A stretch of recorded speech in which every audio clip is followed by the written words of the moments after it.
Deep education ID campus கொண்டு வரும் flutter கோர்ஸுடன் இணைந்திருக்கும் உங்கள் அனைவரையும் அன்புடன் வரவேற்கின்றேன்.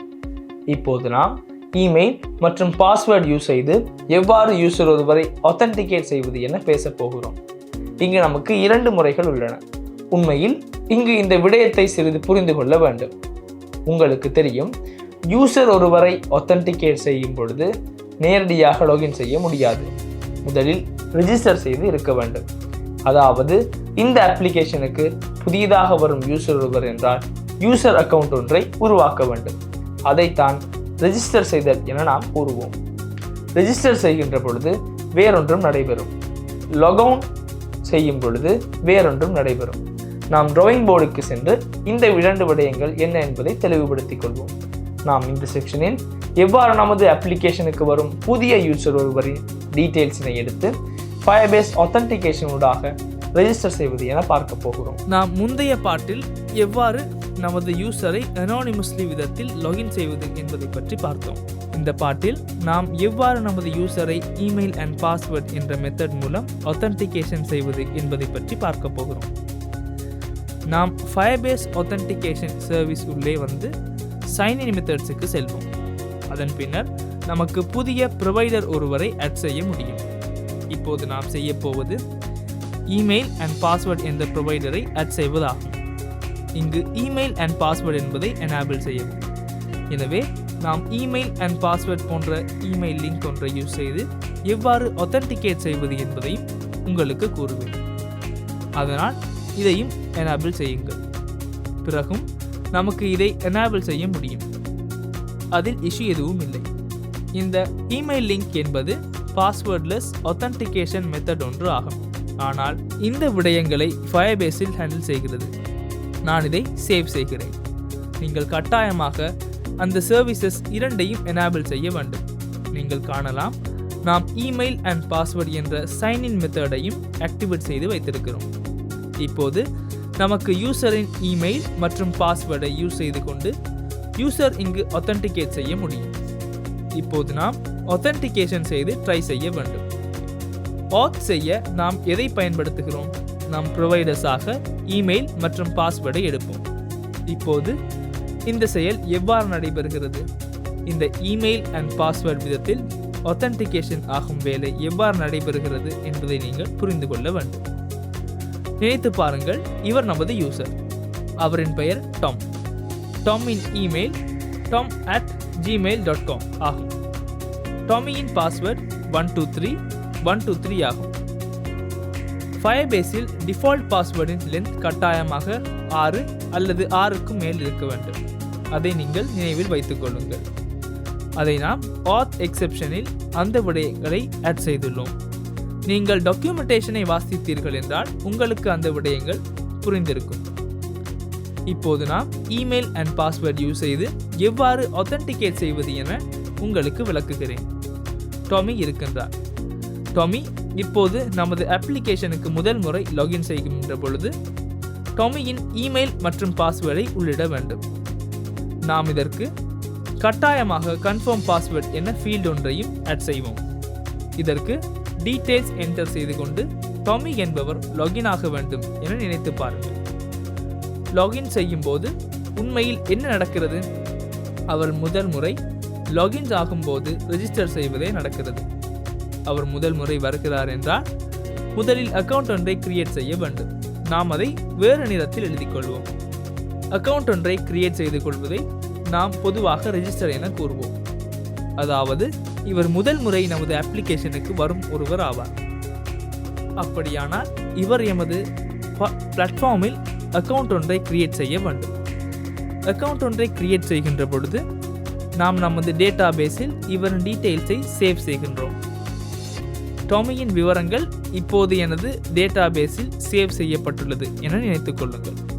இது எனது டிபி ஆகும். ரெஜிஸ்டர் செய்கின்ற பொழுது இந்த விடயங்கள் தான் ஹை லெவலில் நாம் செய்து கொள்கிறோம். டாமியின் டீட்டெயில்ஸ் எடுத்து நமது டேட்டா பேஸில் ஸ்டோர் செய்கிறோம். இது ரெஜிஸ்டரில் நடைபெறுகிறது. இப்போது நாம் லாகின் ஆகும்போது என்ன நடக்கிறது? லாகின் ஆகும்போது நமக்கு மீண்டும் டாமிக்கு பாஸ்வேர்ட், கன்ஃபார்ம் பாஸ்வேர்ட், இமெயில் அனைத்தையும் என்டர் செய்ய சொல்ல முடியாது. டாமிக்கு நீங்கள் என்டர் செய்து கொண்ட இமெயிலை கொடுக்கவும் மற்றும் நீங்கள் என்டர் செய்து கொண்ட பாஸ்வேர்டை கொடுக்கவும் என கூற முடியும். அப்படியானால் நாம் இந்த லாகின் என்ற ஃபீச்சரை இவ்வாறு தான் இம்ப்ளிமெண்ட் செய்கிறோம். உங்களுக்கு தெரியும், டொமி ரெஜிஸ்டர் ஆகின்ற பொழுது நாம் நமது டிபியில் டொமியின் விவரங்களை ஸ்டோர் செய்து கொண்டோம். இப்போது டொமி மீண்டும் பிளாட்ஃபார்முக்கு லாகின் செய்ய முயற்சிக்கிறார் என நினைத்து பாருங்கள். இப்போது ரெஜிஸ்டர் ஆகவில்லை, ஏனெனில் டொமி ஏற்கனவே அக்கவுண்ட் ஒன்றை கிரியேட் செய்து விட்டார். அப்படியானால் டொமி லாகின் ஆக முயற்சிக்கும் போது யூசர் நேம் மற்றும் பாஸ்வேர்டை பெறுகிறோம். அடுத்து நாம் டொமி ப்ரொவைட் செய்யும் விவரங்களை tommy@gmail.com மற்றும் 123 என்ற பாஸ்வேர்ட் நமது டேட்டாபேஸில் ஸ்டோர் செய்யப்பட்டுள்ளதா என செக் செய்கிறோம். டேட்டாபேஸில் ஸ்டோர் ஆகி இருக்கிறது என்றால் அவர் ஆத்தென்டிகேட் செய்யப்பட்டுள்ளார் என தெரியும். அதாவது அவர் ஆல்ரெடி அக்கவுண்ட் ஒன்றை கிரியேட் செய்துள்ளார் அல்லது ஆல்ரெடி ரெஜிஸ்டர் செய்துள்ளார். ஆல்ரெடி ரெஜிஸ்டர் செய்திருந்தால் நாம் அவருக்கு லாகின் ஆக அனுமதி அளிக்கின்றோம். ஆனால் டொமி வழங்கிய பாஸ்வேர்ட் அல்லது இமெயில் தவறானது என நினைத்துக் கொள்வோம். இப்போது டொமி லாகின் ஆகும்போது இவ்வாறு இமெயில் மற்றும் பாஸ்வேர்ட் என்டர் செய்து கொள்வோம். பிறகு நமது டேட்டாபேஸில் அந்த இமெயில் மற்றும் பாஸ்வேர்ட் ஸ்டோர் செய்யப்பட்டுள்ளதா என செக் செய்வோம். டொமி என்டர் செய்த இமெயில் அல்லது பாஸ்வேர்ட் அல்லது இரண்டும் தவறானது என்பதை கண்டறிய முடியும். அப்போது அவருக்கு லாகின் செய்ய அனுமதி வழங்கப்படாது. இதுதான் இமெயில் அண்ட் பாஸ்வேர்ட் மூலம் செய்யப்படுகிறது. இந்த ஆத்தென்டிகேஷன் மெத்தட் மூலம் இதே போன்று செயல் நடைபெறும். எனவே இந்த அனைத்தையும் ஃபயர்பேஸில் ஹேண்டில் செய்யப்படுகிறது. டேட்டாபேஸ் குறித்து நாம் எதை குறித்தும் கவலைப்பட தேவையில்லை. இந்த சர்வீசஸ் அனைத்தையும் ஆட்டோமேட்டிக்கலி ஃபயர்பேஸில் ஹேண்டில் செய்யும். நாம் மீண்டும் பேசிய ஃப்ளோவுக்கு வருவோம். முதலில் அக்கவுண்ட் ஒன்றை கிரியேட் செய்ய வேண்டும். நாம் email and password authentication method பற்றி பேசுவதால் இமெயில் மற்றும் பாஸ்வேர்ட் யூஸ் செய்து முதலில் அக்கவுண்ட் ஒன்றை கிரியேட் செய்ய வேண்டும். இந்த செயலையே ரெஜிஸ்டர் என கூறுகின்றோம். Email, password, user name, confirm password confirm செய்து நாம் டேட்டாவை ஸ்டோர் செய்த பிறகு ரெஜிஸ்டர் செய்ய ஓகே. அடுத்து நாம் கொடுத்த இமெயில் மற்றும் பாஸ்வேர்டை யூஸ் செய்து சைன்இன் ஆக வேண்டும். அப்போது எமது டேட்டாபேஸில் அந்த விடயங்கள் ஸ்டோர் செய்யப்பட்டுள்ளதா, ஸ்டோர் ஆகி இருக்கிறது என்றால் இவரை ஆத்தென்டிகேட் செய்ய வேண்டும். அந்த விடயங்களை தான் இப்போது நாம் செய்ய வேண்டும். இமெயில் மற்றும் பாஸ்வேர்ட் யூஸ் செய்து கொண்டு யூசர் ஒருவரை எவ்வாறு ரெஜிஸ்டர் செய்வது என பார்த்தோம். அதே போல ரெஜிஸ்டர் ஆகிய யூசர் ஒருவர் இமெயில் மற்றும் பாஸ்வேர்ட் யூஸ் செய்து கொண்டு எவ்வாறு வேலிடேட் செய்வது அல்லது லாகின் எவ்வாறு செய்வது என்பதையும் பார்த்தோம். இந்த விடயங்களை புரிந்து கொள்ள நாம் முதலில் இதில் UIயை உருவாக்குவோம். இமெயில் மற்றும் பாஸ்வேர்ட் யூஸ் செய்து யூசர் ஒருவரை ரெஜிஸ்டர் செய்யவும் யூசர் ஒருவரை லாகின் செய்யவும் தேவையான UIயை முதலில் உருவாக்குவோம். அதுதான் இந்த விடயங்களை புரிந்து கொள்ள மிகவும் எளிதாக இருக்கும். நாம் முதலில் ஃபயர்பேஸ் மெத்தட்ஸ் எதையும் எழுதாமல் நாம் நமது கோடுக்கு செல்வோம். நாம் பேஜஸில் ஆத் உள்ளே புதிய ஃபைல் ஒன்றை உருவாக்குவோம். நாம் முதலில் நமது ரெஜிஸ்டர் UIயை உருவாக்குவோம். register.dart என இந்த ஃபைலை ரீநேம் செய்வோம். எனக்கு இன்னொரு ஃபைல் தேவை. signin.dart என அந்த ஃபைலை ரீநேம் செய்வோம். இவை மிகவும் கடினமானவை அல்ல. நாம் அதிகமாக UIயுடன் வேலை செய்ய போவது இல்லை. அதாவது நாம் நார்மல் UI சிலவற்றை உருவாக்கிக் கொள்வோம். நமக்கு லோடிங் ஸ்டேட் காட்ட வேண்டும் என்பதால் ஸ்டேட்ஃபுல் விஜெட் ஒன்றை உருவாக்குவோம். நாம் இதற்கு ரெஜிஸ்டர் பேஜ் என கொடுப்போம். ரெஜிஸ்டர் ஆகும்போது இமெயில், பாஸ்வேர்ட் மற்றும் கன்ஃபார்ம் பாஸ்வேர்ட் எனும் ஃபீல்ட்ஸ் மூன்றும் தேவைப்படும். அதற்காக நான் இங்கு ஃபார்ம் ஒன்றை உருவாக்க வேண்டும். நமக்கு ஃபார்முக்கு ஃபார்ம் கீ மற்றும் டெக்ஸ்ட் எடிட்டிங் கண்ட்ரோலர் சில தேவை. நாம் அவற்றை உருவாக்குவோம். நான் முதலில் டெக்ஸ்ட் எடிட்டிங் கண்ட்ரோலர்ஸ் மூன்றை உருவாக்குகிறேன். நாம் இதற்கு இமெயில் கண்ட்ரோலர் என கொடுப்போம். இது டெக்ஸ்ட் எடிட்டிங் கண்ட்ரோலர் ஆகும். அடுத்து எனக்கு மேலும் 2 கண்ட்ரோலர்ஸ் தேவை. அவைதான் பாஸ்வேர்ட் கண்ட்ரோலர் மற்றும் கன்ஃபார்ம் பாஸ்வேர்ட் கண்ட்ரோலர். நமக்கு ஃபார்ம் வேலிடேஷன் செய்யவும் வேண்டும். அதனால் நான் ஃபார்ம் கீ ஒன்றை உருவாக்க வேண்டும். உங்களுக்கு அதற்கு ஃபைனல் ஃபார்ம் கீ என கொடுக்க முடியும். உங்களுக்கு தெரியும், நாம் குளோபல் கீ ஒன்றை உருவாக்க வேண்டும். அதன் டைப்பை குறிப்பிடுங்கள். இதில் ஃபார்ம் ஸ்டேட்டை தான் இதில் ஸ்டோர் செய்வோம். இப்போது நாம் தேவையானவற்றை டிஃபைன் செய்துள்ளோம். நான் இங்கு UIயை உருவாக்குகிறேன். நான் ஸ்கேஃபோல்ட் ஒன்றை எடுப்போம். ஆப் பார் ஒன்றை கொடுப்போம். நான் டைட்டிலாக ரெஜிஸ்டர் பேஜ் என கொடுக்கின்றேன். நான் டெக்ஸ்ட் விஜெட் ஒன்றை எடுப்போம். இந்த விடயங்களை நாம் விரைவாக செய்வோம். நான் இதை ஸ்டைல் செய்ய போவதில்லை. நான் இதை கன்ஸ்டன்டாக குறிப்பிடுகிறேன். அடுத்ததாக பாடி விதத்தில் நாம் காலம் ஒன்றை கொடுப்போம். நாம் முதலில் காலம் இல்லாமல் பேடிங் விஜெட் ஒன்றில் ரேப் செய்வோம். அப்போது நமக்கு இது இலகுவாக இருக்கும். பேடிங் விதத்தில் const h insert all என்பதை யூஸ் செய்து கொண்டு எவ்ரி டிரெக்ஷனில் 16 போன்ற பேடிங் ஒன்றை கொடுக்க முடியும்.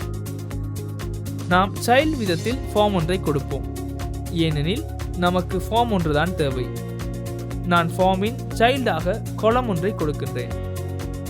டெக்ஸ்ட் ஃபீல்ட்ஸ் 3ஐ என்டர் செய்ய வேண்டும் என்பதால் நான் இவ்வாறு ஃபார்முக்கு காலமினை கொடுக்கிறேன்.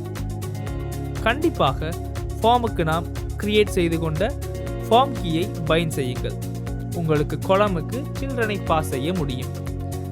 சில்ட்ரன் விதத்தில் பேசிக்கலி எனக்கு 3 டெக்ஸ்ட் ஃபார்ம் ஃபீல்ட்ஸை கிரியேட் செய்ய வேண்டும். அவை கட்டாயமாக டெக்ஸ்ட் ஃபார்ம் ஃபீல்டாக இருக்க வேண்டும்.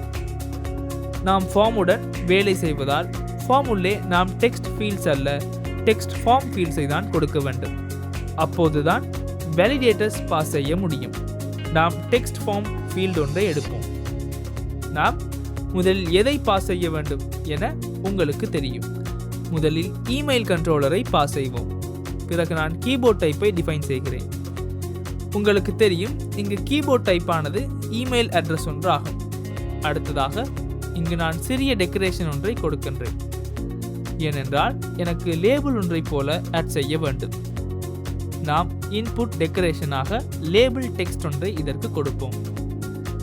நாம் இமெயில் என லேபிள் டெக்ஸ்ட் ஒன்றை கொடுப்போம். நமக்கு இதனை கன்ஸ்டன்டாக குறிப்பிடலாம்.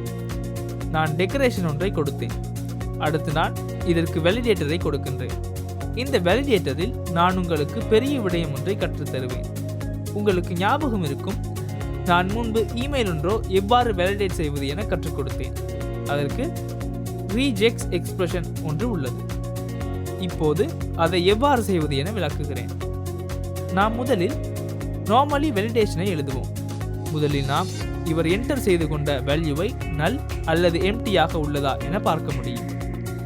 இது நல் அல்லது எம்டி என்றால் இதுவும் என்டர் செய்யப்படவில்லை என அர்த்தம். இதனால் நாம் ப்ளீஸ் என்டர் அண்ட் இமெயில் என ரிட்டர்ன் செய்வோம். இவர் இமெயிலை என்டர் செய்துள்ளார், ஆனால் என்டர் செய்திருக்கும் இமெயில் ஃபார்மட் வித்தியாசம் என நினைத்துக் கொள்ளுங்கள். அப்போது இமெயிலை சரியான ஃபார்மட்டா என வேலிடேட் செய்ய வேண்டும். உங்களுக்கு இதை தேடிக்கொள்ள முடியும். How to validate an email using regex expression என டைப் செய்து கொண்டால் இங்கு உங்கள் regex expressionஐ தேடிக்கொள்ள முடியும். டைப் செய்து கொண்டால் கண்டிப்பாக எனக்கு பிழை வரும். அதனால்தான் நாம் நமது கோடுக்கு செல்கிறேன். உங்களுக்கு இந்த regex expressionஐ தேடிக்கொள்ள முடியும். நீங்கள் லைவில் பேஜஸில் உள்ள ஆத்தில் register.dotக்கு செல்லுங்கள். இந்த ரெபாசிட்டரியின் லிங்க் கீழே உள்ள டிஸ்கிரிப்ஷனில் உள்ளது. நாம் இப்போது இமெயில் ஃபார்ம் ஃபீல்டின் உள்ளே இருக்கின்றோம். கொஞ்சம் கீழே வந்தால் ரீஜெக்ஸ் எக்ஸ்பிரஷன் ஒன்றை நான் கொடுத்துள்ளதை காணலாம். இதன் மூலம் அட் சிம்பிள் சரியாக உள்ளதா என்பதை செக் செய்கிறோம். நான் இந்த ரீஜெக்ஸ் எக்ஸ்பிரஷனை காப்பி செய்கிறேன். இந்த ரீஜெக்ஸ் எக்ஸ்பிரஷனுக்கு மேட்ச் ஆகவில்லையா என்பதை செக் செய்கிறோம். நீங்கள் காணலாம், நான் not என்பதை நான் கொடுத்துள்ளேன். நான் இந்த பார்ட்டை காப்பி செய்கிறேன். நமக்கு இந்த கோடுக்கு செல்ல முடியும். இந்த ரீஜெக்ஸ் எக்ஸ்பிரஷன் என்றால் என்ன என்பதை வாசித்து பார்க்க முடியும். ரீஜெக்ஸ் எக்ஸ்பிரஷனில் என்ன செய்கிறோம் என உங்களுக்கு இப்போது தெரியும் என நான் நினைக்கின்றேன். நான் எக்ஸ்பிரஷனை கொடுத்தோம். இப்போது ஏன் இது பிழை என கூறுகிறது? அதாவது இவர் இமெயில் ஒன்றை என்டர் செய்துள்ளார், ஆனாலும் இவர் என்டர் செய்து கொண்டது இமெயிலின் சரியான ஃபார்மட் அல்ல. அப்படியானால் எனக்கு please enter a valid email என கூற முடியும். அது ஓகே. உங்களுக்கு தெரியும், வேலிடேட்டர் ஆனது ரன் ஆனால் கண்டிப்பாக இறுதியில் நல் என்பதை ரிட்டர்ன் செய்ய வேண்டும். நமது இமெயில் ஃபார்ம் ஃபீல்டில் இந்த விடயங்கள் மட்டும்தான் எனக்கு தேவை. அடுத்து எனக்கு எனது பாஸ்வேர்ட் ஃபீல்டை கிரியேட் செய்ய முடியும். நான் இங்கு இன்னும் ஒரு டெக்ஸ்ட் ஃபார்ம் ஃபீல்ட் ஒன்றை கிரியேட் செய்ய வேண்டும். நமது கண்ட்ரோலரை கொடுத்து பாஸ்வேர்ட் கண்ட்ரோலரை கொடுப்போம். அடுத்து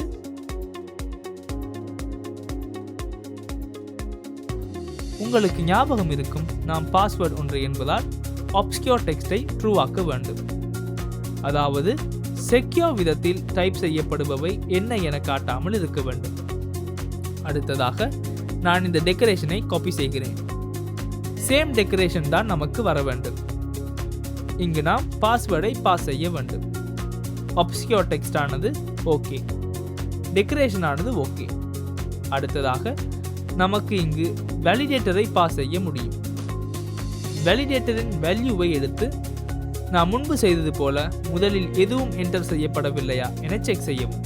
அதற்காக உங்களுக்கு வேல்யூவானது நல் என்றால் அல்லது என்டர் செய்து கொண்ட வேல்யூ இஸ் எம்டி என்றால் அவர் எதையும் என்டர் செய்யவில்லை என கூற முடியும். அதனால் நான் இங்கு ப்ளீஸ் என்டர் த பாஸ்வேர்ட் என ரிட்டர்ன் செய்கிறேன்.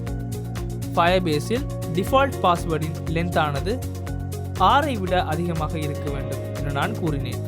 அதாவது 6 அல்லது 6க்கும் அதிகமாக இருக்க வேண்டும். அப்படியானால் எனக்கு இங்கு அந்த கண்டிஷனையும் செக் செய்ய முடியும். எல்ஸ் இஃப் கண்டிஷன் ஒன்றை கொடுத்து அவர் என்டர் செய்த பாஸ்வேர்டின் லென்த் ஆனது 6க்கு சமனாக இருக்கலாம்.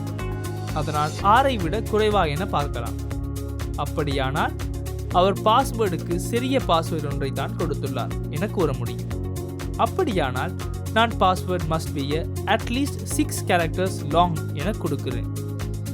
ஃபயர்பேஸ் ஆத்தில் நாம் கொடுக்கும் பாஸ்வேர்ட் ஆனது 6க்கு அதிகமாக அல்லது 6க்கு சமனாக இருக்க வேண்டும். நாம் இறுதியில் கட்டாயமாக ரிட்டர்ன் நல் என்பதை கொடுக்க வேண்டும். இப்போது நாம் பாஸ்வேர்ட் ஃபீல்டை உருவாக்கியுள்ளோம். கன்ஃபார்ம் பாஸ்வேர்டும் அதே போலத்தான் இருக்கும். நாம் வேலிடேட்டரை மட்டும் மாற்ற வேண்டும். இப்போது நான் இங்கு கன்ஃபார்ம் பாஸ்வேர்ட் கண்ட்ரோலர் மற்றும் அடுத்து கன்ஃபார்ம் பாஸ்வேர்டை தான் பாஸ் செய்ய வேண்டும். கன்ஃபார்ம் பாஸ்வேர்ட் ஆனது பாஸ்வேர்டுக்கு சமனா என பார்க்கலாம். அதை நான் கண்டிப்பாக செக் செய்ய வேண்டும். அதாவது இங்கு வேல்யூ சமன் இல்லையா எனதான் நான் செக் செய்ய வேண்டும். நமது பாஸ்வேர்ட் கண்ட்ரோலரில் டெக்ஸ்டுக்கு சமன் இல்லையா என செக் செய்ய வேண்டும். சமன் இல்லை என்றால் பாஸ்வேர்ட்ஸ் மேட்ச் ஆகவில்லை என கூறுகிறேன். ஃபைனலி நான் நல் என்பதை ரிட்டர்ன் செய்ய வேண்டும். இப்போது ரெஜிஸ்டர் பகுதிக்கு வந்த பிறகு உங்களுக்கு அவற்றை பார்த்து கொள்ள முடியும். ரெஜிஸ்டர் பேஜை ரெண்டர் செய்தால் இவற்றை பார்க்கலாம்.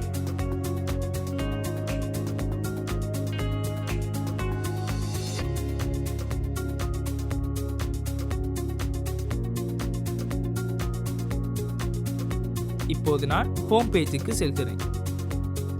இப்போது எனக்கு அனோனிமஸ்லி என்பது தேவையில்லை.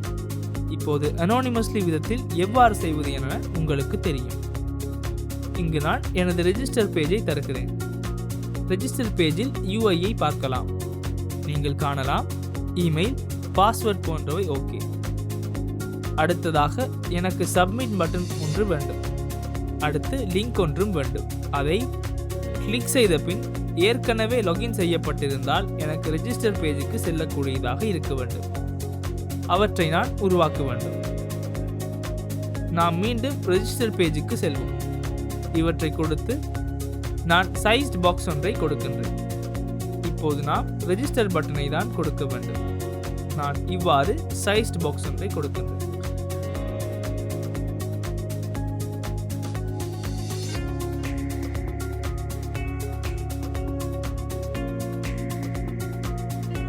ஏனெனில் நாம் இங்கு இன்னும் மெத்தட்ஸை டிஃபைன் செய்யவில்லை. ஆனால் சைல்டு விதத்தில் ரெஜிஸ்டர் என கொடுக்கின்றோம். இப்போது ரெஜிஸ்டர் பட்டன் ஒன்று ஆட் செய்யப்பட்டு இருப்பதை நீங்கள் காணலாம். அடுத்ததாக எனக்கு நீங்கள் ஏற்கனவே ரெஜிஸ்டர் ஆகவில்லை என்றால் லாகின் பேஜுக்கு செல்லவும் என கீழே லிங்க் ஒன்றை உருவாக்க வேண்டும். அதாவது ஏற்கனவே ரெஜிஸ்டர் ஆகியிருந்தால் நாம் லாகின் பேஜுக்கு செல்ல வேண்டும். அதாவது அவருக்கு மீண்டும் ரெஜிஸ்டர் செய்ய முடியாது. அப்படியானால் முதல் பேஜுக்கு யூஐயை உருவாக்கிக் கொள்வோம். லாகின் பேஜின் யூஐ மிகவும் எளிமையானது. நமக்கு இமெயில் மற்றும் பாஸ்வேர்ட் மட்டும் தான் தேவை. நான் இந்த ரெஜிஸ்டர் பேஜில் இருந்து இதை எடுத்தால் இந்த வேலையை செய்ய முடியும். இவ்வாறு ரெஜிஸ்டர் பேஜில் இருந்து இதை காப்பி செய்து லாகின் பேஜுக்கு பேஸ்ட் செய்கிறேன். நீங்கள் காணலாம் ஒரே UI தான் இருக்கிறது. நாம் இந்த விடயங்களை சற்று மாற்றிக்கொள்ளலாம். நமது ரெஜிஸ்டர் பேஜ் என்பதை லாகின் பேஜ் என ரீநேம் செய்கிறேன். அடுத்து உங்களுக்கு தெரியும், எனக்கு கன்ஃபார்ம் பாஸ்வேர்ட் தேவையில்லை. எனக்கு இமெயில் பாஸ்வேர்ட் மட்டும்தான் தேவை. ஆனால் எனக்கு ஃபார்ம் கீ தேவை. இமெயில் கண்ட்ரோலர் மற்றும் பாஸ்வேர்ட் கண்ட்ரோலர் தேவை. இங்கு ரெஜிஸ்டர் என்பதை லாகின் என மாற்றுவோம். ஃபார்ம் கீயை பாஸ் செய்யவும். எனக்கு எனது இமெயிலை என்டர் செய்ய வேண்டும் மற்றும் இமெயிலின் வேலிடேட்டரை நான் கண்டிப்பாக வைத்துக்கொள்ள வேண்டும். நமது பாஸ்வேர்டையும் மற்றும் வேலிடேட்டர்ஸையும் வைத்துக்கொள்வோம். அதில் இஷ்யூ இல்லை. அடுத்ததாக எனக்கு இவ்வாறு கன்ஃபார்ம் பாஸ்வேர்ட் என ஃபீல்ட் ஒன்று தேவையில்லை. நான் இவ்வாறு லாகின் பட்டனை இதற்கு கொடுக்கிறேன். நான் இப்போது ரெஜிஸ்டர் பேஜுக்கு வந்து லாகின் பேஜுக்கு ரீடிரெக்ட் ஆக பட்டன் ஒன்றை உருவாக்க வேண்டும். இங்கு சைஸ்டு பாக்ஸ் ஒன்றை கொடுக்க முடியும். சைஸ்டு பாக்ஸின் ஹைட்டை 20 என கொடுப்போம். அடுத்து இங்கு கொடுத்ததை பேஸ்ட் செய்கிறேன். நாம் லாகின் பேஜை இவ்வாறு இம்போர்ட் செய்கிறோம். நீங்கள் காணலாம், இங்கு நான் நேவிகேஷன் ஒன்றைத்தான் செட்டப் செய்து கொண்டேன். நான் லாகின் ஆக முடியும் என கொடுத்துள்ளேன். நான் இதனுடைய கலரை சற்று மாற்றிக்கொள்வோம். Already have an account, login here என நான் கூறினேன். நீங்கள் இந்த ஃபீச்சர்ஸை முன்பும் கண்டிருக்க வேண்டும். நாம் இங்கு ஸ்டைல் ஒன்றை கொடுப்போம். ஸ்டைல் விதத்தில் நான் டெக்ஸ்ட் ஸ்டைல் ஒன்றை கொடுக்க முடியும். அடுத்து கலரை colors.blue என கொடுப்போம். சாதாரணமாக லிங்க் போல ஒன்றை இவ்வாறு கொடுக்க முடியும். உங்களுக்கு ஞாபகம் இருக்கும், டெக்ஸ்ட் ஸ்டைல் விதத்தில் டெக்ஸ்டுக்கு கீழே கோடு வரைய முடியும். அந்த ஃபீச்சர் எவ்வாறு கொடுப்பது என எனக்கு நினைவில்லை. டெக்கரேஷன் ஒன்று விதத்தில் அண்டர்லைன் என்பதுதான் தேவை.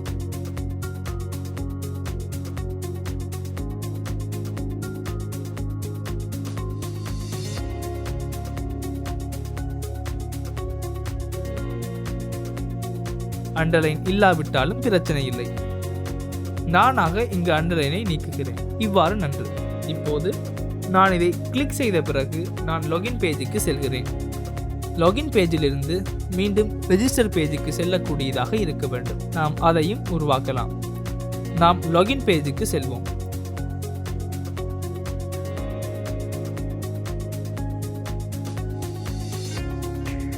இவ்வாறு எலிவேட்டட் பட்டனுக்கு கீழ் நான் ரெஜிஸ்டர் பேஜுக்கு நேவிகேட் ஆகும் வகையில் உருவாக்குகிறேன். இங்கு இதை இம்போர்ட் செய்து கொள்வோம். இதற்கும் கலர் ஒன்றை கொடுக்கின்றேன். டெக்ஸ்ட் ஸ்டைலை காப்பி செய்து இங்கு பேஸ்ட் செய்ய முடியும். இப்போது நமக்கு லாகின் பேஜிலிருந்து ரெஜிஸ்டர் பேஜுக்கும் ரெஜிஸ்டர் பேஜிலிருந்து லாகின் பேஜுக்கும் இவ்வாறு மாற முடியும். நீங்கள் காணலாம், நேவிகேஷன் ஸ்டக் ஆனது பில்ட் ஆகிறது. இங்கு உங்களுக்கு இதை செய்ய முடியும். நாம் இங்கு புஷ் செய்ய வேண்டும். இது புஷ் ஆகும்போது தான் இந்த இஷ்யூ வருகிறது. ஆனால் இப்போது எனக்கு ரவுட்டர் ஒன்று தேவையில்லை. நாம் இங்கு புஷ் செய்யாமல் புஷ் ரீப்ளேஸ்மெண்ட்டை யூஸ் செய்வோம். புஷ் ரீப்ளேஸ்மெண்ட் என்பதை யூஸ் செய்து கொண்டால் இந்த இஷ்யூவானது சால்வ் ஆகும் என நான் நினைக்கின்றேன். நாம் ரீப்ளேஸ்மெண்ட்டாக புஷ் செய்து பார்ப்போம். நீங்கள் காணலாம், இப்போது லாகினில் இருந்து ரெஜிஸ்டருக்கு, ரெஜிஸ்டரில் இருந்து லாகினுக்கு செல்ல முடிகிறது. இப்போது எந்த இஷ்யூவும் இல்லை. லாகினில் இருந்து ரெஜிஸ்டருக்கு மாற முடிகிறது. இப்போது லாகின் மற்றும் ரெஜிஸ்டர் ஃபங்க்ஷன்ஸை தான் நான் கிரியேட் செய்ய வேண்டும். இங்கு UI உருவாக்கிய விதம் உங்களுக்கு புரிந்திருக்கும் என நான் நினைக்கின்றேன். இப்போது யூசர் ஒருவரை ரெஜிஸ்டர் செய்ய வேண்டும். நாம் அந்த மெத்தடை உருவாக்குவோம். அதாவது ரெஜிஸ்டர் செய்யும் போது create user with email and password தான் இப்போது செய்ய வேண்டும். லாகின் சைன்இன் அல்ல, புதிதாக யூசர் ஒருவரை கிரியேட் செய்யத்தான் வேண்டும். அதற்கான மெத்தடை எழுதுவோம். மிகவும் எளிதானது, மிகவும் கடினமானது இல்லை. void என டைப் செய்து மெத்தடின் பெயரை create user with email and password என கொடுப்போம். அவ்வாறு இல்லை என்றால் உங்களுக்கு இங்கு ரெஜிஸ்டர் யூசர் போல எதை வேண்டுமானாலும் கொடுக்க முடியும். குழப்பம் ஏற்படுவதால் ரெஜிஸ்டர் நியூ யூசர் என கொடுப்போம். உங்களுக்கு விருப்பமான பெயரை கொடுக்க முடியும். சென்ஸ் ஆகும் பெயரை கொடுங்கள். இந்த மெத்தடுக்கு நான் கட்டாயமாக பாஸ் செய்ய வேண்டும். இதனை ரிக்வயர்ட் என மார்க் செய்கிறேன். ஸ்ட்ரிங் யூசரின் இமெயிலை பாஸ் செய்ய வேண்டும். அடுத்து ரிக்வயர்ட் ஸ்ட்ரிங் யூசரின் பாஸ்வேர்டை பாஸ் செய்ய வேண்டும்.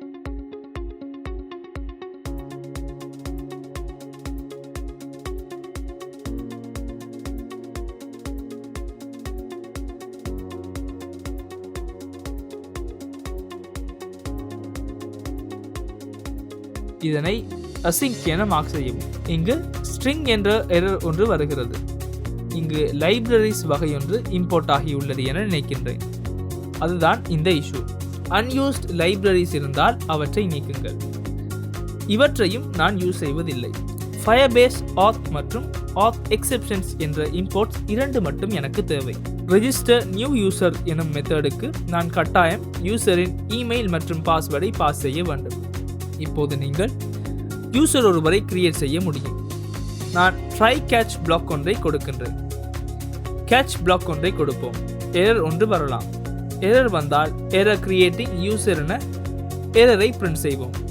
இப்போது நான் புதிய யூசர் ஒருவரை ரெஜிஸ்டர் செய்ய வேண்டும், ட்ரை செய்ய வேண்டும். அது மிகவும் இலகுவானது. ஃபயர்பேஸ் ஆத் இன்ஸ்டன்ஸில் create user with email and password என மெத்தட் ஒன்று உள்ளது. மிகவும் எளிமையான ஒரு விடயம்.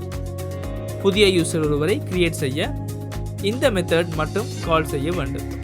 நீங்கள் காணலாம், இந்த ரிட்டர்ன் ஆகக்கூடிய ஆத் எக்ஸெப்ஷன்ஸ் உள்ளது. அதனால் யூசர் ஒருவரை கிரியேட் செய்ய இமெயில் மற்றும் பாஸ்வேர்டை எடுத்தோம். இந்த லைனை மட்டும் செய்தால் போதும். நாம் எதையும் ரிட்டர்ன் செய்ய தேவையில்லை. ஆனால் நாம் ஆத் எக்ஸெப்ஷன்ஸை இங்கு கொடுக்க வேண்டும். அதற்காக on Firebase auth exception catch செய்ய முடியும். நாம் எரரை கேட்ச் செய்வோம். எரரை கேட்ச் செய்து முன்பு செய்தது போல நமது மெத்தடுக்கு பாஸ் செய்ய வேண்டும். பிறகு நாம் எக்ஸெப்ஷனை த்ரோ செய்ய வேண்டும். எனக்கு அதை இங்கிருந்து காப்பி செய்ய முடியும். இதை ஒவ்வொரு முறையும் எழுத தேவையில்லை. நான் Firebase auth exception இன் உள்ளே உள்ள print statement மற்றும் எக்ஸெப்ஷனை த்ரோ செய்வதை இங்கு காப்பி செய்து இங்கு பேஸ்ட் செய்கிறேன். இங்கு எரர் சைன் இன் அவுட் அல்ல, எரர் கிரியேட்டிங் நியூ யூசர் என வர வேண்டும். எக்ஸெப்ஷனுக்கு நான் எரர் கோடை பாஸ் செய்கிறேன். அதன் பின் இங்கிருந்து எக்ஸெப்ஷன் ரிட்டர்ன் ஆகும். இவைகளைத்தான் நான் செய்ய வேண்டும். வேறு எதையும் செய்ய தேவையில்லை. இப்போது நாம் புதிய யூசர் ஒருவரை ரெஜிஸ்டர் செய்ய மெத்தடை கிரியேட் செய்துள்ளோம். இப்போது நாம் ரெஜிஸ்டர் பேஜுக்கு வந்து இந்த மெத்தடை கால் செய்ய வேண்டும். நீங்கள் காணலாம், நாம் onPressed மெத்தட் என்னும் எம்டியாக வைத்திருக்கிறோம். நாம் இந்த மெத்தடின் மேல் ரெஜிஸ்டர் மெத்தடை டிஃபைன் செய்வோம். இங்கு லோடிங் ஸ்டேட் ஒன்றை உருவாக்கும் விதத்தை கற்றுக் கொடுக்க வேண்டும் என்பதால் நான் இந்த விஜெட்டை ஸ்டேட்ஃபுல் விஜெட் விதத்தில் கிரியேட் செய்து கொண்டேன். அதை கற்றுக் கொடுக்க இஸ் லோடிங் என பூலியன் ஒன்றை உருவாக்குகிறேன். இதை நாம் டிஃபால்ட் வேல்யூ ஃபால்ஸ் விதத்தில் உருவாக்குவோம். இப்போது எனக்கு இந்த மெத்தடை கிரியேட் செய்ய முடியும். இங்கு ஃபியூச்சர் மெத்தட் ஒன்றை கிரியேட் செய்ய வேண்டும். ஃபியூச்சர் void என டைப் செய்து நாம் இங்கு ரெஜிஸ்டர் யூசர் என கொடுப்போம். நான் எதையும் பாஸ் செய்ய தேவையில்லை. இது அசிங்க்ரோனஸ் மெத்தடா. நாம் முதலில் ஃபார்மை வேலிடேட் செய்து கொள்வோம். எனக்கு இவ்வாறு ஃபார்மை வேலிடேட் செய்ய முடியும். இஃப் கண்டிஷன் கொடுத்து உங்களுக்கு தெரியும் நமக்கு ஃபார்ம் கீ உள்ளது. ஃபார்ம் கீயில் கரண்ட் ஸ்டேட்டை எடுக்கவும். கரண்ட் ஸ்டேட்டை வேலிடேட் செய்ய முடியும். இது வேலிடேட் ஆனால் தான் ட்ரூ ஆகும். அதனால் இது வேலிடேட் ஆகவில்லை என்றால் ஃபால்ஸ் ஆகும். இது வேலிடேட் ஆகவில்லை என்றால் எனக்கு நேரடியாக ரிட்டர்ன் செய்ய முடியும். அதாவது நான் எதையும் எக்ஸிக்யூட் செய்யவில்லை. நான் நேராக இங்கிருந்து ரிட்டர்ன் ஆகிறேன். இங்கு ரிட்டர்ன் ஆன பின் எதுவும் நடைபெறாது. அடுத்து இந்த ஃபார்ம் வேலிடேட்டர் ஆனால் இந்த ஃபங்க்ஷன் கீழே செல்லும். இப்போது இந்த ஃபார்ம் வேலிடேட் ஆனால் தான் யூசரை ரெஜிஸ்டர் செய்யத்தான் வேண்டும். அதனால் நான் இப்போது யூசர் ரெஜிஸ்ட்ரேஷன் ப்ராசஸை ஆரம்பிக்கின்றேன். அப்படியானால் நான் எனது லோடிங் ஸ்டேட்டை காட்ட ஆரம்பிக்க வேண்டும். எரர் வந்தால் லோட் ஸ்டேட்டிங்கை காட்ட தேவையில்லை. அதனால் நமது இஸ் லோடிங்காக தொடங்க வேண்டும் என்பதை எனக்கு ட்ரூவாக கொடுக்க முடியும். இப்போது நான் யூசர் ஒருவரை கிரியேட் செய்ய ட்ரை செய்ய வேண்டும். நாம் இங்கு மீண்டும் ட்ரை கேட்ச் பிளாக் ஒன்றையே கொடுப்போம். எரர் வந்தால் எரர் கிரியேட்டிங் யூசர் என பிரிண்ட் செய்ய முடியும். இப்போது நான் நமது யூசரை ரெஜிஸ்டர் செய்ய ட்ரை செய்கிறேன். முதலில் இமெயில் மற்றும் பாஸ்வேர்டை எடுக்க வேண்டும். உங்களுக்கு ஃபைனல் இமெயிலை எடுக்க முடியும். நாம் இமெயில் கண்ட்ரோலரில் டெக்ஸ்டில் தான் இமெயில் உள்ளது. நமக்கு அதை ட்ரிம் செய்ய முடியும். ட்ரிம் செய்வதில் என்ன நடக்கிறது? யூசர் முன்பும் பின்பும் ஸ்பேசஸ் வைத்திருக்கிறார் என நினையுங்கள். அப்போது மீண்டும் தவறான முறையில் தான் அவர் டிடெக்ட் செய்து கொள்கிறார். ஸ்பேசஸை நாம் நீக்க வேண்டும். அதை உங்களுக்கு ட்ரிம் மெத்தட் மூலம் செய்ய முடியும். இதன் மீது ஹோவர் செய்து இதில் என்ன நடக்கிறது என பார்க்கலாம். நீங்கள் காணலாம், leading and trailing white spaces செய்வது தான் நடக்கிறது. நாம் இந்த வேலையை பாஸ்வேர்ட் மற்றும் கன்ஃபார்ம் பாஸ்வேர்டில் செய்வோம். உங்களுக்கு பாஸ்வேர்டுக்கு பாஸ்வேர்ட் கண்ட்ரோலர் டாட் டெக்ஸ்ட் எடுத்து ட்ரிம் செய்ய முடியும். அடுத்து ஃபைனல் கன்ஃபார்ம் பாஸ்வேர்டை எடுக்கவும். அதற்கு உங்களுக்கு கன்ஃபார்ம் பாஸ்வேர்ட் கண்ட்ரோலரை எடுத்து இதன் உள்ளே டெக்ஸ்ட் உள்ளது, அதை ட்ரிம் செய்ய முடியும். இப்போது 3 வேரியபிள்ஸையும் உருவாக்கியுள்ளோம். முதலில் பாஸ்வேர்ட் மற்றும் கன்ஃபார்ம் பாஸ்வேர்டின் இரண்டும் சமன் என செக் செய்வோம். நாம் இதை ஃபார்ம் வேலிடேஷன்ஸிலும் எடுத்துக்கொள்வோம். ஆனால் நான் இங்கும் மீண்டும் இதை செக் செய்கிறேன். பாஸ்வேர்ட் சமன் இல்லையா என செக் செய்வோம். சமன் இல்லை என்றால் நேரடியாக இங்கு இந்த வேலையை நிறுத்த முடியும். கன்ஃபார்ம் பாஸ்வேர்ட் சமம் இல்லை என்றால் டயலாக் பாக்ஸ் ஒன்றை காட்டுகிறேன். உங்களுக்கு ஷோ டயலாக் பாக்ஸ் என்பதை எடுக்க முடியும். கண்டெக்ஸ்ட் ஆனது அதே கண்டெக்ஸ்ட் தான். ஷோ டயலாக்கை இவ்வாறு கொடுப்போம். பில்டர் ஒன்றை தான் நாம் உருவாக்க வேண்டும். நான் அதை கீழே பிரிக்கின்றேன். இப்போது புரிந்து கொள்ள எளிதாக இருக்கும். பில்டருக்கு நாம் கண்டெக்ஸ்டை எடுக்க வேண்டும். அதன் பிறகு இதை பில்ட் செய்ய வேண்டும். நமக்கு அலர்ட் டயலாக் பாக்ஸ் மற்றும் கண்டெக்ஸ்ட் இருப்பதால் அலர்ட் டயலாக் ஒன்றை ரிட்டர்ன் செய்ய முடியும். அலர்ட் டயலாக்கில் எனக்கு டைட்டிலை கொடுக்க முடியும். நான் எரர் என கன்ஸ்ட்ரக்ட் ஒன்றை கொடுக்கின்றேன். அதன் பிறகு கண்டென்ட் விதத்தில் பாஸ்வேர்ட் மேட்ச் ஆகவில்லை என டெக்ஸ்ட் ஒன்றை தருகிறேன். நான் இந்த டயலாக் பாக்ஸ் யூஸ் செய்யும் விதத்தை முன்பு பேசியிருக்கிறேன். எரர் ஒன்று வந்தால் கண்டிப்பாக பாஸ்வேர்ட் மேட்ச் ஆகாமல் இருக்க வேண்டும். அதையே நாம் இப்போது செக் செய்கிறோம். அடுத்து ஆக்ஷன்ஸில் இந்த அலர்ட் டயலாக்கில் ஆக்ஷன் ஒன்று உள்ளது. அலர்ட் டயலாக்கை க்ளோஸ் செய்ய வேண்டும். ஆக்ஷன் விதத்தில் எனக்கு அதை எடுக்க முடியும். அப்போது நமக்கு அலர்ட் டயலாக் பாக்ஸில் பட்டன் ஒன்று உருவாகும். அந்த பட்டனை கிளிக் செய்ய முடியும். அப்போது நமக்கு அலர்ட் டயலாக்கை க்ளோஸ் செய்ய முடியும். நமக்கு இந்த கண்டெக்ஸ்ட் மூலம் அதை பாப் செய்ய முடியும்.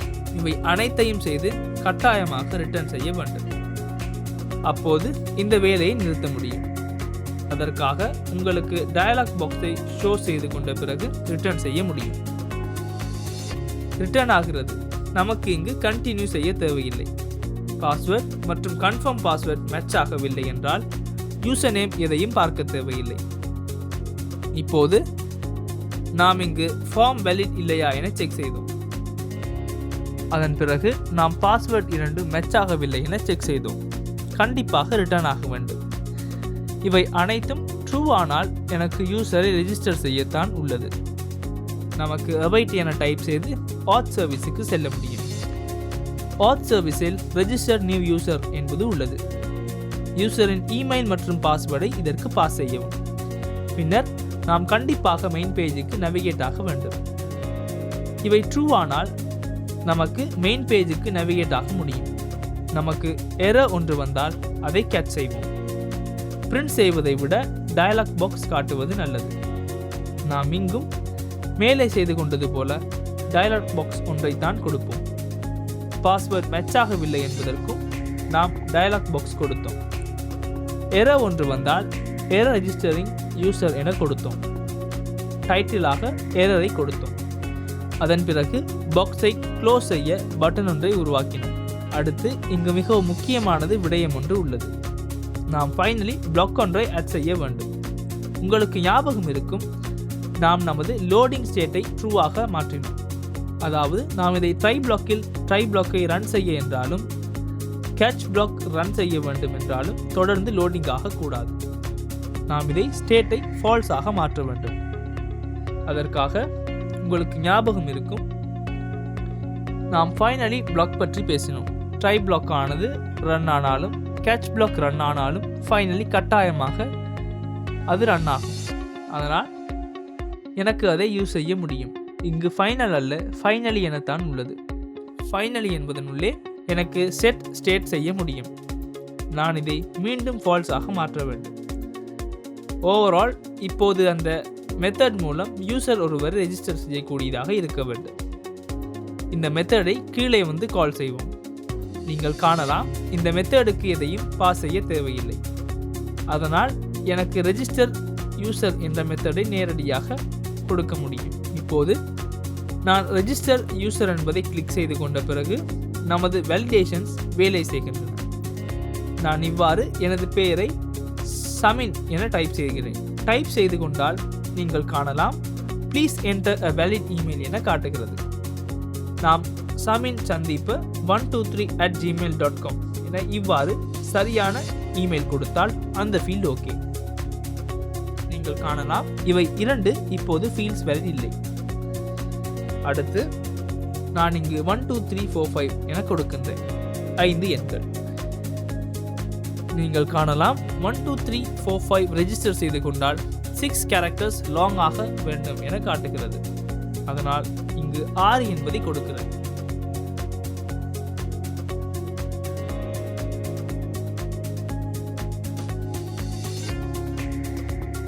இங்கு நான் 7 என்பதை கொடுத்த பிறகு நீங்கள் காணலாம், பாஸ்வேர்ட் மேட்ச் ஆகவில்லை. அதன் பிறகு நான் 6 கொடுத்து ரெஜிஸ்டர் செய்தால் நீங்கள் காணலாம், அது ரெஜிஸ்டர் ஆகிறது. அதன் பிறகு இங்கு எண்ணை கொண்டு செல்கிறது. ஆனால் நமது லோடிங் ஸ்டேட்டை தான் நான் ஆட் செய்து கொள்ளவில்லை. நாம் லோடிங் ஸ்டேட்டை ஆட் செய்வோம். இங்கு கிளிக் செய்த பிறகு லோடிங் ஸ்டேட் காட்ட முடியும். எனக்கு அதை இலகுவாக செக் செய்ய முடியும். இங்கு ஒரு இடைவெளியை வைத்து இஸ் லோடிங் ட்ரூவா என செக் செய்ய முடியும். இஸ் லோடிங் என்றால் எனக்கு இங்கு கன்ஸ்ட் சர்க்குலர் ப்ரோக்ரஸ் இண்டிகேட்டர் ஒன்றை டிஸ்பிளே செய்ய முடியும். இல்லையெனில் நாம் இதை நேரடியாக இந்த பட்டன் உள்ளே கொடுப்போம். நான் இங்கு இந்த சைல்டு கீழே இஸ் லோடிங்கா என செக் செய்கிறேன். இஸ் லோடிங் என்றால் கன்ஸ்ட் சர்க்குலர் ப்ரோக்ரஸ் இண்டிகேட்டர் ஒன்றை காட்டும். அதன் பிறகு எல்ஸ் என்றால் இந்த டெக்ஸ்டை வைத்துக் கொள்ளும்.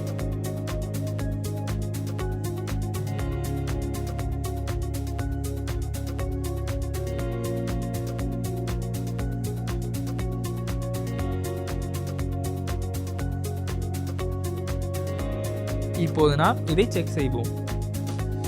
நான் இங்கு சைன் அவுட் ஆகிறேன். அதன் பிறகு நீங்கள் காணலாம், ரெஜிஸ்டர் பேஜுக்கு என்னை நேவிகேட் செய்கிறது. ரெஜிஸ்டர் பேஜுக்கு எவ்வாறு நேவிகேட் ஆகிறது என நீங்கள் நினைத்தால் உங்களுக்கு ஞாபகம் இருக்கும். நாம் மெயின் பேஜில் சைன் அவுட் என மெத்தடில் ஹோம் பேஜுக்கு நேவிகேட் ஆகிறோம். ஹோம் பேஜில் நான் ரெஜிஸ்டர் பேஜை தான் கொடுத்துள்ளேன். இப்போது சைன் அவுட் ஆகினேன். இப்போது நான் புதிய யூசர் ஒருவரை கிரியேட் செய்கிறேன். சமின் test@gmail.com என கொடுத்து பாஸ்வேர்ட் 123 என கொடுத்து கன்ஃபார்ம் பாஸ்வேர்ட் 123 என கொடுப்போம். அப்ஸ்கியூர் டெக்ஸ்டில் தான் இந்த விடயங்கள் அட் ஆகிறது. நாம் இவற்றை ரெஜிஸ்டர் செய்து கொண்டால் சர்க்குலர் ப்ரோக்ரஸ் பார் ஒன்று காட்டுகிறது.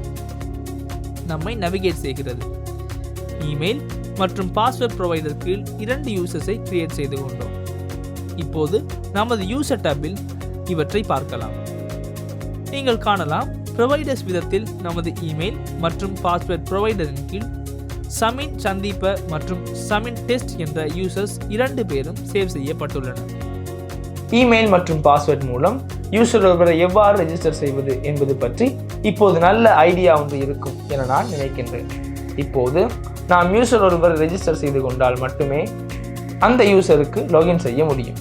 ஏனென்றால் ஏற்கனவே கிரெடென்ஷியல்ஸ் இருந்தால் மட்டுமே நாம் அந்த விடயங்களை செக் செய்து கொண்டு இந்த யூசர் முன்பு அக்கௌண்ட் ஒன்றை உருவாக்கி கொண்டவர் என்றால் இவருக்கு லாகின் ஆக முடியும் என இந்த யூசருக்கு பெர்மிஷனை நாம் கொடுக்க முடியும்.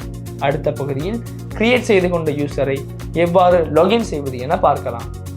ஏனென்றால் அவர் ரெஜிஸ்டர் செய்யப்பட்டிருந்தால் மீண்டும் அக்கௌண்ட் கிரியேட் செய்ய தேவையில்லை. அடுத்த செக்ஷனில் இமெயில் மற்றும் பாஸ்வேர்டினை பயன்படுத்தி எவ்வாறு யூசரை லாகின் செய்வது என பார்க்கலாம்.